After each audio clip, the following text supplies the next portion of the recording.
आसनसोल में mid day meal का भोजन खाकर 35 छात्र और छात्राएं हुए बीमार।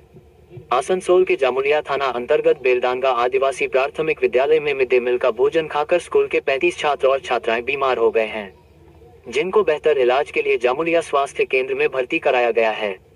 स्कूल के छात्र और छात्राओं के अभिभावकों की अगर माने तो स्कूल के प्रधानाध्यापक रामप्रसाद मोहरी मंगलवार को चिकन खरीद कर लाए, जो चिकन स्कूल के छात्र और छात्राओं को मिड डे मील के भोजन पकाकर खिलाना था।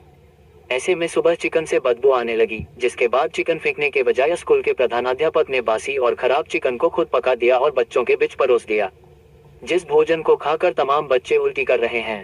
उनकी तबीयत बिगड़ गई है, जिनको बेहतर इलाज के लिए जामुलिया के अखलपुर स्थित स्वास्थ्य केंद्र में आनंद फानन में इलाज के लिए भर्ती कराया गया है, जहां उनकी इलाज चल रहा है।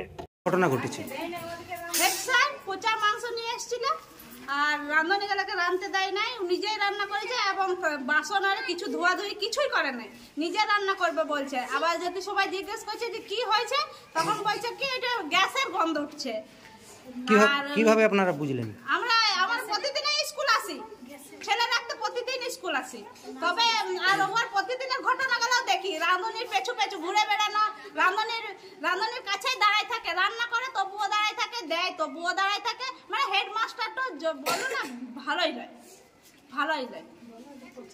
পচা মাংস খাইছিল, পচা মাংস আজকে রান্না করেছিল পচা মাংস, ওই জন্য আমরা সবাই এসেছি। আর 30 জন বাচ্চা, 30 জন থেকে 35 জন বাচ্চা অসুস্থ হয়ে গেছে, মাথা ঘোরাচ্ছে, কেউ বমি করছে,